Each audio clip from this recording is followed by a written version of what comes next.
The tavern was louder than a battlefield. In the heart of Texas, under a roof of smoke-stained timbers, men shouted, cursed, and laughed like coyotes at midnight.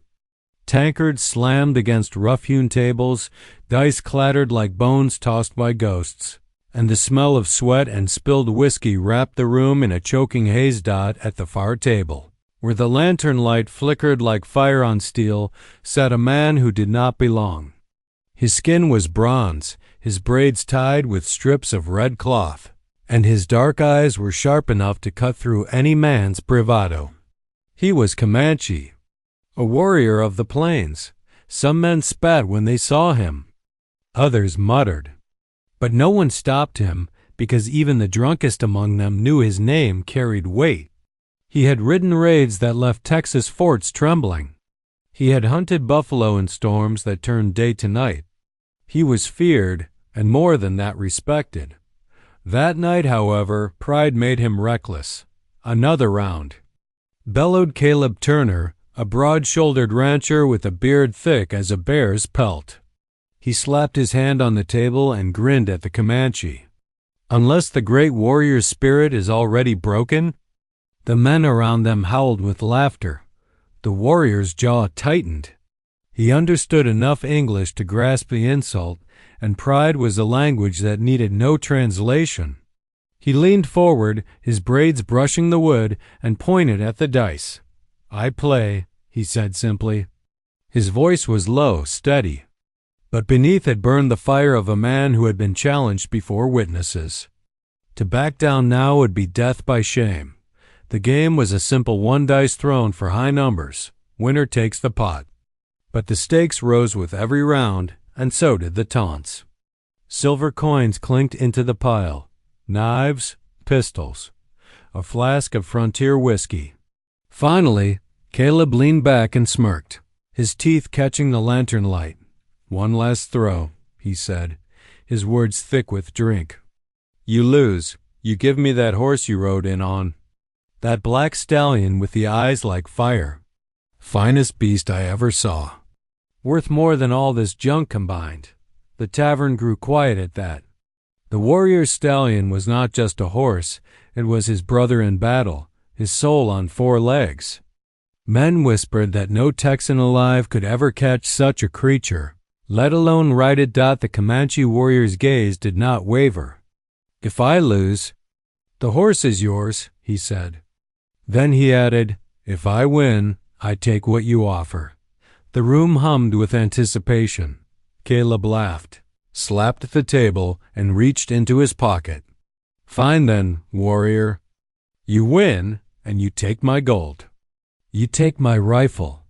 Hell, you can even take my boots. But I'll tell you what, you'll never win." The dice rolled. Wood rattled beneath them. The lantern flickered as if it, too, was holding its breath. The warrior's throw was strong and sure, his hand steady as a stone. The dice tumbled, bounced, then landed 6 and 5, 11, a high roll. A murmur rippled through the crowd. Caleb's grin never faltered. He scooped the dice with drunken confidence, kissed them like a lover, and let them fly. They spun, clattered, and stopped. Snake eyes. The room erupted with curses, cheers, and drunken disbelief. Caleb slammed his fist on the table so hard the tankards jumped. "No," he roared. "Again, it doesn't count." But the men around him jeered. "Fair throw, Turner." Someone shouted. "You made the bet. Now pay it." The Comanche warrior reached for the dice, calm in his victory. But Caleb's father, an old rancher with eyes sharp despite his years, stood suddenly. He raised a hand, and the noise fell quiet. "You think you've won, warrior," the old man said, his voice gravel and steel. "But I'll tell you this gold is nothing. A rifle is nothing. You want something worth taking? You'll have it." The warrior tilted his head, wary but curious. The rancher's lips curled into a cold smile. "My daughter. Stronger than any stallion you've ever ridden. Meaner than any river you've crossed. No man has claimed her and lived happy after. You win her tonight and you'll regret it." The tavern exploded with laughter, nervous and wild. The warrior said nothing. He only met the old man's gaze, and in the silence that followed, the weight of fate seemed to press down on the table between them. The bet had been made. The warrior had won. But the prize was nothing he could have imagined. The night air outside the tavern was colder than it had any right to be in Texas. The Comanche warrior stepped into it like a man walking from one world into another. Behind him, the drunken roars still echoed, mixed with laughter and whispers that would spread like wildfire by dawn. The warrior had won a bet no sane man would have taken, but his victory tasted of. Ironed out the old rancher's words clung to him, "My daughter. No man has claimed her and lived happy after." It was not an offer. It was a curse disguised as a prize. The warrior untied his stallion from the hitching post. The black horse tossed its head, snorting as if it too sensed trouble. The warrior laid a hand against its neck, steadying the animal, steadying himself. The stallion's hide was warm, but his own blood felt cold. He had faced rangers with rifles, Kiowa raiders, even storms that could drown herds. None of them filled his chest with this uneasy fire. This was something different. A voice called from the doorway. Caleb Turner, drunk and furious, staggered into the street, followed by a knot of men. His face was red, his eyes glassy, but his words were sharp as a knife. "You think you've won, savage?" Caleb spat. "You've taken something that'll gut you from the inside out. My sister ain't a prize, she's a punishment. And when she breaks you, I'll be laughing loudest." The men around him howled. One slapped Caleb on the back. Another tipped his hat mockingly toward the Comanche. The warrior said nothing. He mounted his stallion in one smooth motion, his silence cutting deeper than any insult. He had no use for words when eyes could kill. The laughter faltered for a moment before swelling again, meaner this time, chasing him down the dirt road as he rode into the night. By morning, he reached the ranch. It was a sprawl of weather-beaten fences and barns, surrounded by pastures brown from the Texas sun. Cattle dotted the fields like restless shadows. Smoke curled from the chimney of the main house, tall and defiant against the sky. The old rancher was waiting for him. No whiskey bloat softened him now. He was sober, his back straight, his hand resting on the warm grip of a Colt revolver at his hip. His gaze held no warmth. "You came," the rancher said simply, as if he'd never doubted. "Good. Best you learn now wagers aren't broken in Texas. You won, and you'll take what's yours." He turned and strode toward the house. The warrior dismounted, tied the stallion to a fence post, and followed in silence. Inside, the air was heavy with the smell of wood smoke and leather. A long table stretched across the room, scarred from years of use. At the far end, a chair scraped back, and she rose. The daughter. She was taller than he expected, her frame lean but strong, like a hunting cat ready to spring. Her hair was dark, braided loosely, with strands falling wild around her face.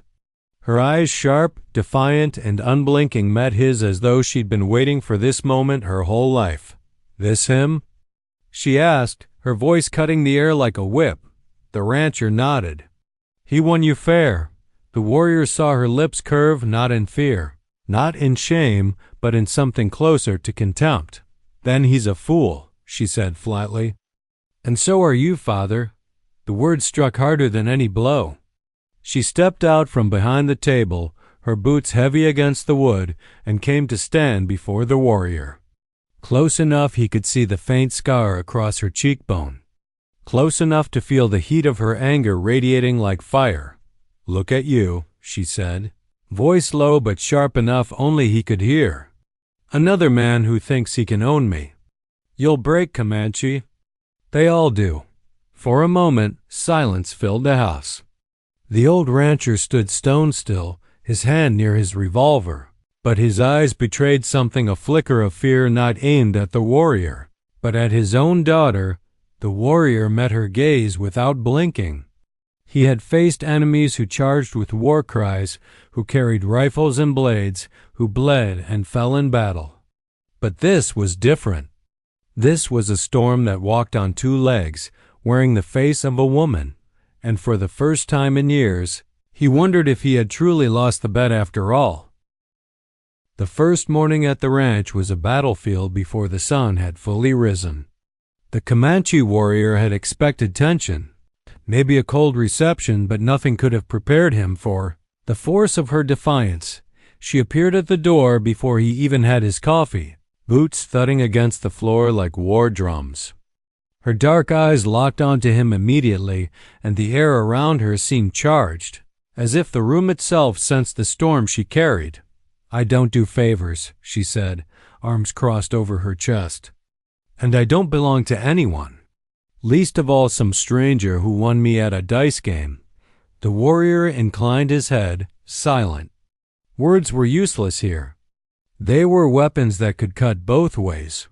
He had fought in open plains where shots rang faster than hearts could beat, but facing this woman, he realized some battles didn't need gunfire, they needed nerves of steel. "You'll regret this," she continued, taking a step closer. "No man has held me. No man survives trying." It wasn't just bravado. He could see it in her stance, in the set of her shoulders.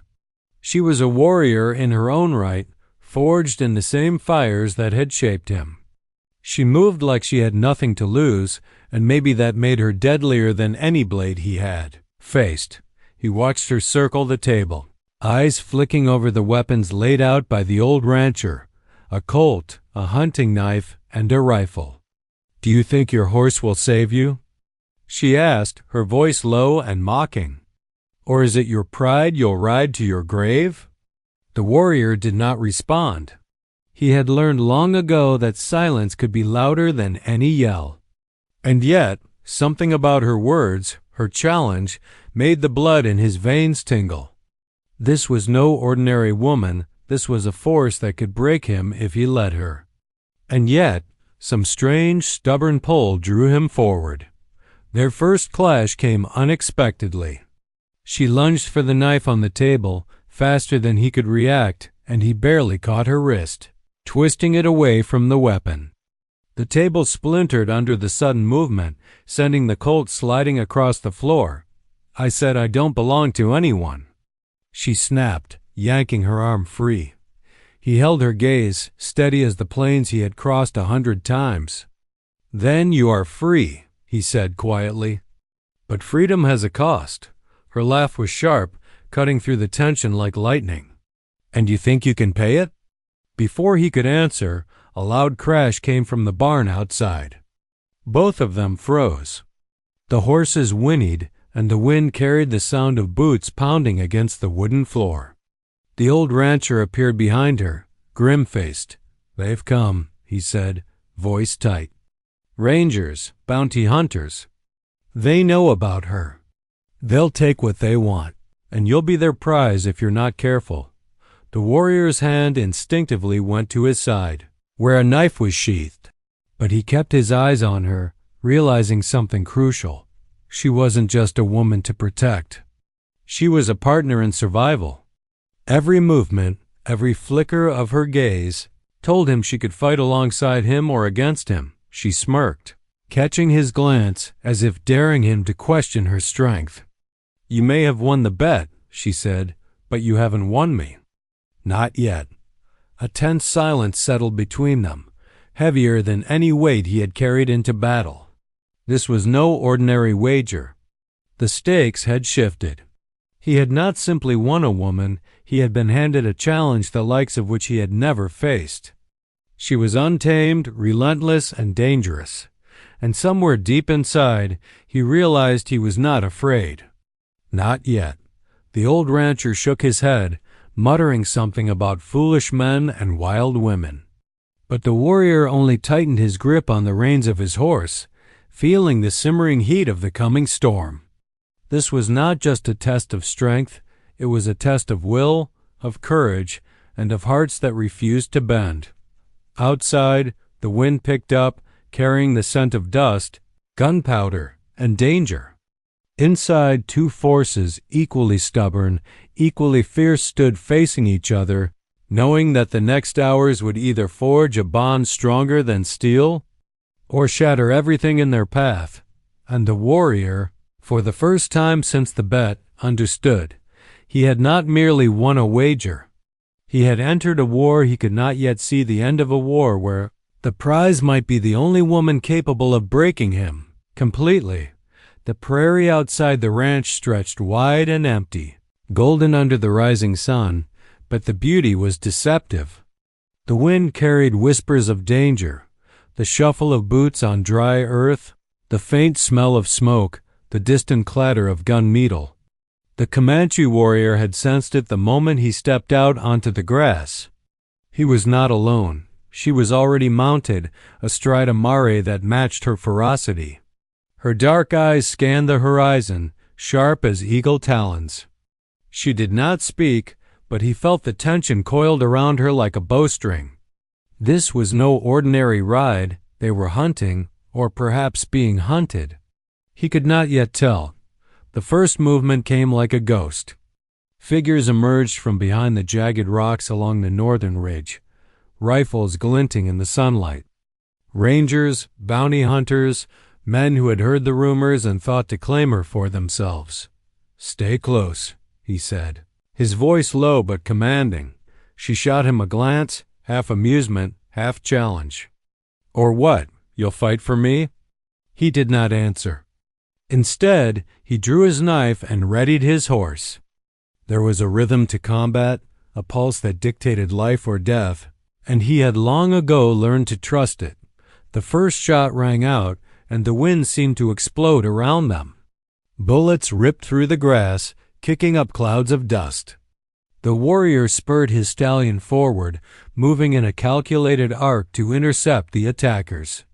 She followed, weaving her mare with a grace and precision that rivaled his own. A bounty hunter lunged from cover, knife raised. She was there in an instant, slamming her boot into his chest, sending him sprawling into the dirt. The warrior barely had time to sidestep another attacker who charged with a rifle butt, narrowly avoiding the blow. Together, they moved as a deadly pair. His strikes were precise, lethal, guided by years of battle. Hers were wild, unrestrained, yet devastatingly effective. Every enemy that thought to take them underestimated the woman. Each time he glanced at her, he felt a thrill that was part admiration, part warning. She was not to be controlled. They fought side by side, the prairie echoing with grunts, gunfire, and the pounding of hooves. The old rancher's warnings had not prepared him for this. She was a force of nature, and even as he fought to protect her, he realized she was as capable of saving him as he was of saving her dot at one point. A rider approached from behind, aiming to flank them. The warrior pivoted, but a shot rang out. His horse reared, throwing him slightly off balance.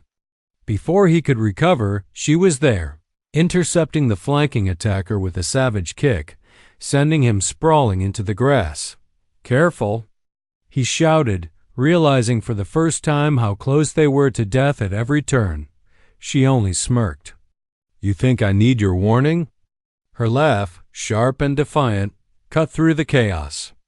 Despite the danger, despite the bullets whistling past, despite the risk that they might not survive the day, he felt a strange exhilaration. This was not just battle. It was a test, a proving ground for both of them. Hours passed, though it felt like minutes. They drove the attackers back toward the ridge, moving in perfect sync despite their mutual stubbornness. Finally, the last of the men fled, leaving the prairie eerily silent once more. The warrior and the woman dismounted, their breaths heavy, their clothes dust-streaked, their bodies tense with adrenaline. They had survived, but neither spoke immediately. The silence was not uncomfortable. It was the acknowledgement of respect earned in the fire of battle. "You're dangerous," he said finally, almost grudgingly. She raised an eyebrow. And you're not? He gave a small, wry smile. Maybe not, but you're the first person I've met who could match me blow for blow. Her lips curled into something that might have been a smile or a warning. Don't get used to it. I'm not here to match anyone. I'm here to survive. The warrior studied her, realizing that the bet he had won was no simple wager. It had been a doorway, a brutal, exhilarating doorway into a world where strength, will, and courage collided. And standing before him, unbroken and untamed, was a woman who could not be conquered. For the first time, he felt something he had not in years, anticipation. Not for battle, but for what came next. Outside, the wind carried the scent of dust, blood, and possibility. Both knew that today had been only the first clash. The real battle for trust, for survival, for the hearts neither had yet admitted, was just beginning. Night fell like a velvet shroud over the ranch, carrying the chill of the open plains and the distant howls of coyotes. The Comanche warrior sat by the fire outside the main house, the black stallion tethered nearby, steam curling from its flanks in the cold air. He had cleaned his weapons, checked every strap, every knife, every rifle, but his mind was anything but at ease. She appeared without knocking, moving silently across the grass. Even under the dim firelight, her presence was commanding. The dust and sweat of battle clung to her, but so did an air of confidence that made him sit straighter. "You're still awake," she said, sliding onto the ground across from him, the firelight catching the edge of her sharp cheekbones. "I could say the same for you," he replied, his voice low, steady, but carrying an undercurrent of caution. Her eyes met his, unwavering. "We survived today. That's something. But don't think it changes anything. I'm not someone you can handle." He studied her, the tension in her shoulders, the set of her jaw. "I never thought you were someone to handle," he said quietly. "Only someone to watch. Someone who could destroy me if I misstep." Her lips twitched, a hint of something that could have been amusement or challenge. She shifted closer to the fire. "Do you think all women are like me? Or is it just me you underestimate?" He leaned back, his gaze moving to the fire before returning to her. "I know nothing about women, except that the strongest ones I've met often come with their own storms." The silence stretched, punctuated only by the crackle of the fire. But beneath it, an invisible storm roiled. Their first battle together had sparked something neither of them fully understood: respect, certainly, but also a dangerous curiosity, a pull that was more than mere survival. "You fought well," she said finally, her voice quieter now. "I expected a warrior. I didn't expect a partner." He raised an eyebrow. "A partner?" "Yes, someone who can move, fight, think. Who doesn't just survive, but adapts. Who doesn't fear me." He allowed himself a small, fleeting smile. "Few have that skill. Few have survived it either," she shot back, eyes flashing. She was not smiling. "Don't get comfortable." The wind shifted, carrying the faint sound of distant hoofbeats. Both tensed instinctively, hands brushing weapons. The world outside their small firelit circle was dangerous, unrelenting, and neither trusted it. "Tomorrow," she said after a pause, "we ride east. There's a band of hunters who won't rest until they claim what they think belongs to them." He nodded, already imagining the landscape, the ambushes, the strategy. Yet his mind kept returning to her not just as a threat or ally, but as a force. She was a storm contained in human form, and he both feared and craved it. "I should warn you," she continued, her voice dropping to a near whisper. "I have survived men like you, and I have survived worse. Don't think you'll tame me by sunrise. I don't intend to tame you," he said, meeting her gaze evenly. "Only to ride beside you. That is all." Her eyes softened for the briefest instant, a crack in her armor before she leaned back, tossing her hair over her shoulder. Then perhaps we will survive this together.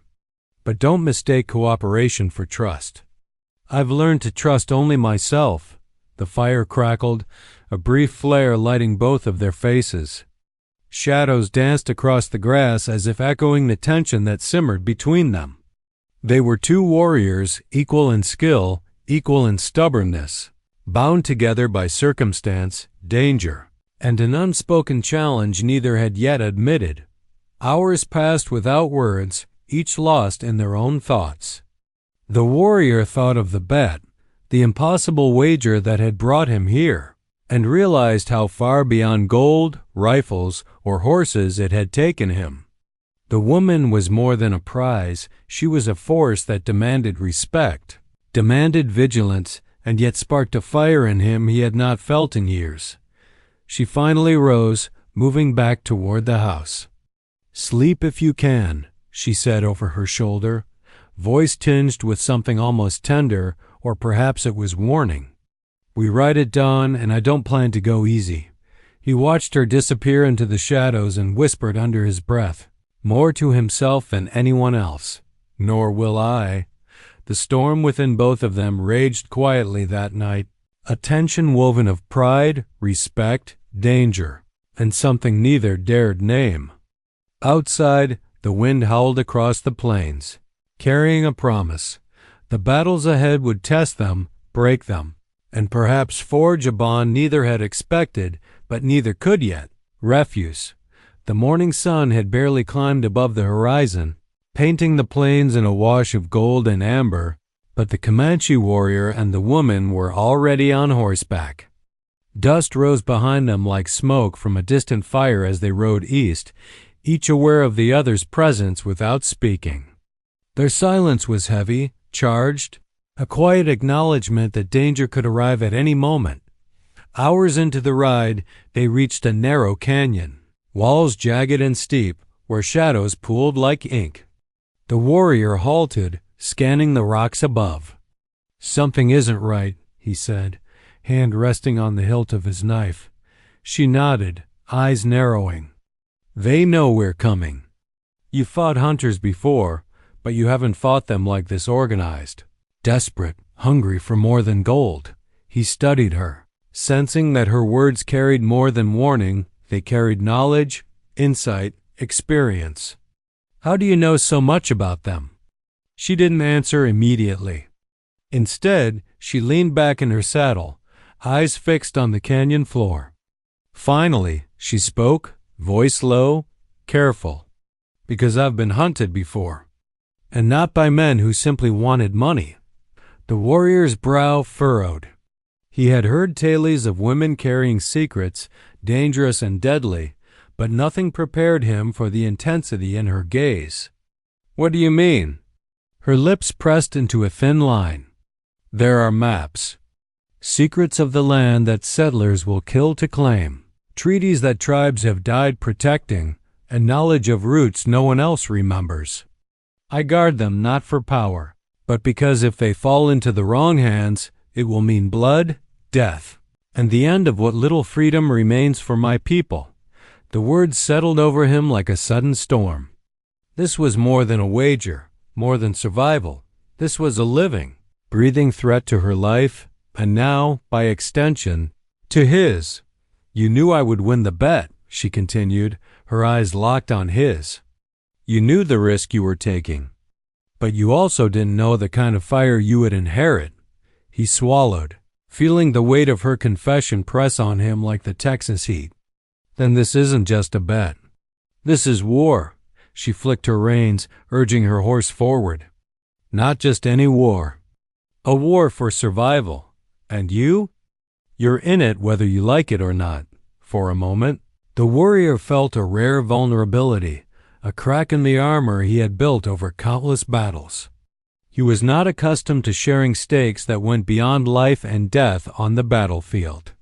This was a different kind of danger, one where intelligence, cunning, and loyalty mattered more than brute force. As they entered the canyon, shadows twisted around them. Rocks jutted out like teeth, and the wind carried a faint, metallic tang that made his senses sharpen. He realized she had chosen this path deliberately, not because it was safest, but because it tested them. Every step, every decision was a test of trust, skill, and judgment. "You trust me," she said suddenly, reading his thoughts. "Or, at least, you should. If you don't, you'll die before they even reach you." He met her gaze. Trust was a fragile thing, harder to earn than any victory in battle. Yet here, in the middle of a canyon that could turn into a grave, he understood that he had no choice. "I trust your skill," he admitted. "Not yet you, but your skill. That may be enough for now." She allowed a faint smirk, a shadow of her usual defiance. "Enough to survive? Maybe. But surviving isn't the same as winning." Their horses kicked up dust as they pressed deeper into the canyon, and the wind carried with it the faint echoes of movement horses, men, distant shouts. Every shadow seemed alive with intent. The warrior's senses sharpened, his body tensing for the inevitable ambush. Yet even as adrenaline surged through him, he couldn't ignore the fire she carried, the combination of danger, mystery, and undeniable strength. He realized that the bet he had won had been only the beginning. This woman, the one who could break him and test him in every way, held the power to shape his fate and perhaps the fate of many others. For the first time since the wager, he felt a strange exhilaration. The storm that was this woman was no longer a threat he could avoid.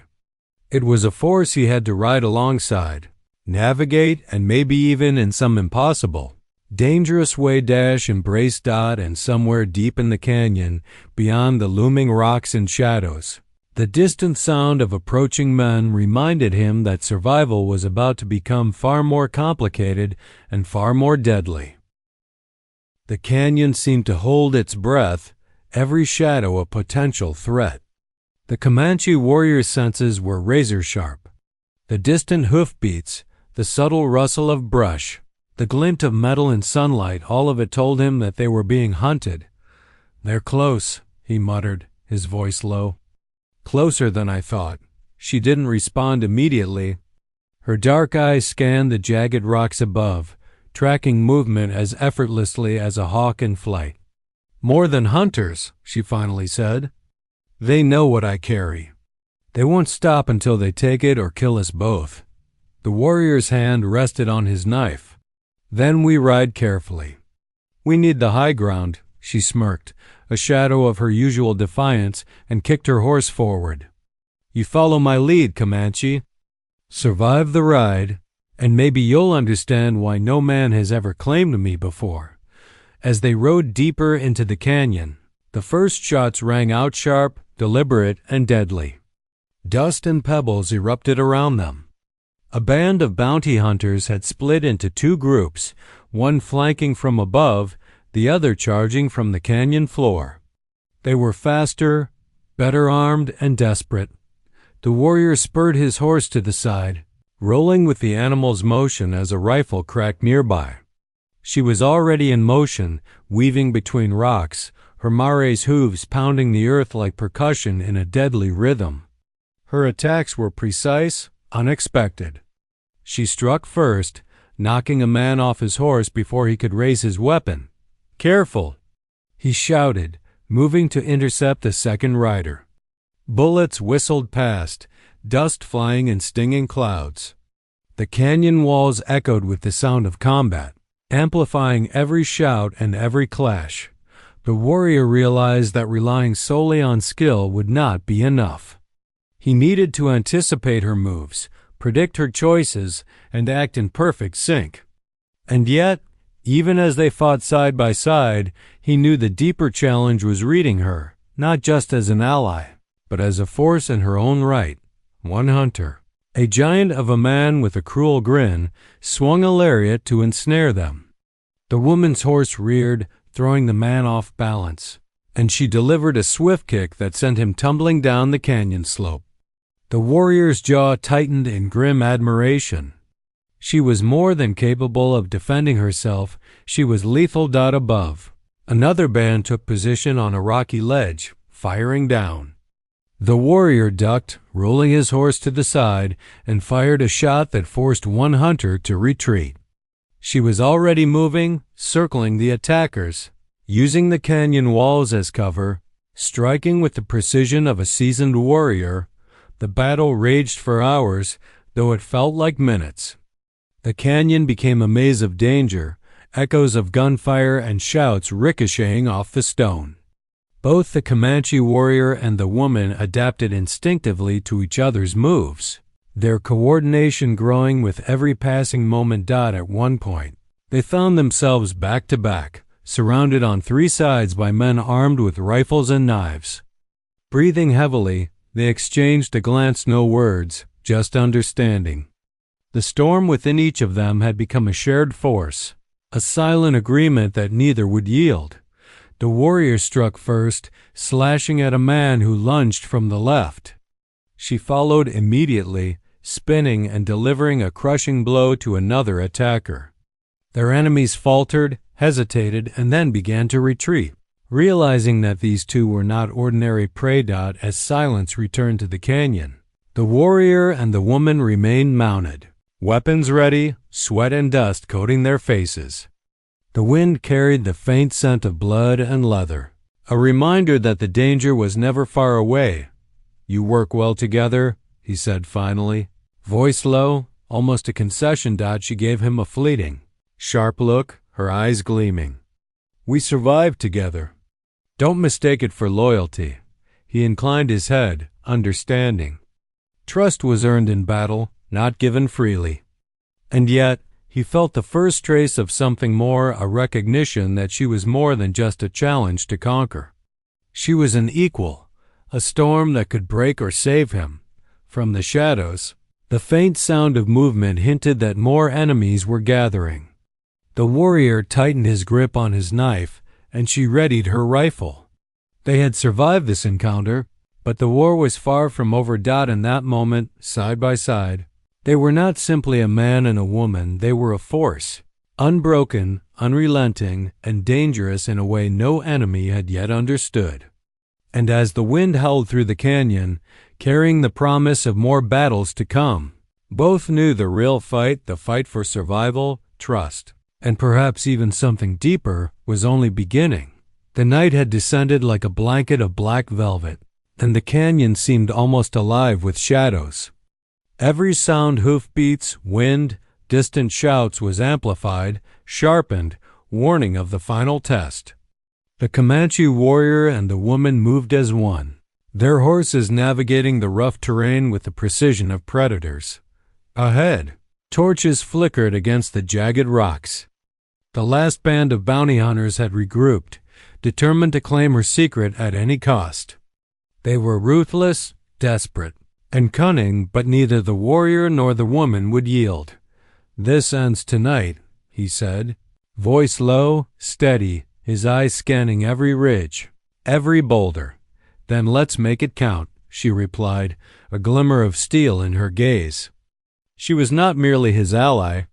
She was the storm he had come to respect, even fear, and their survival depended on mastering it together. The attackers struck with fury. Bullets and arrows tore through the night, clashing with the sound of steel on steel. Dust and smoke mingled, making the world a chaotic swirl of shadows and motion. The warrior lunged forward, knife flashing, deflecting a rifle barrel aimed at her. She spun, her rifle rising, cutting down an enemy who thought himself safe behind a boulder. Hours or minutes. Time had lost meaning, passed in relentless combat. The canyon became a maze of violence, every turn threatening death.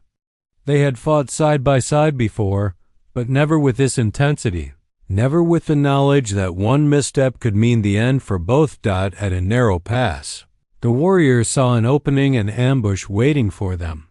He shouted a warning, and the woman veered, taking the lead.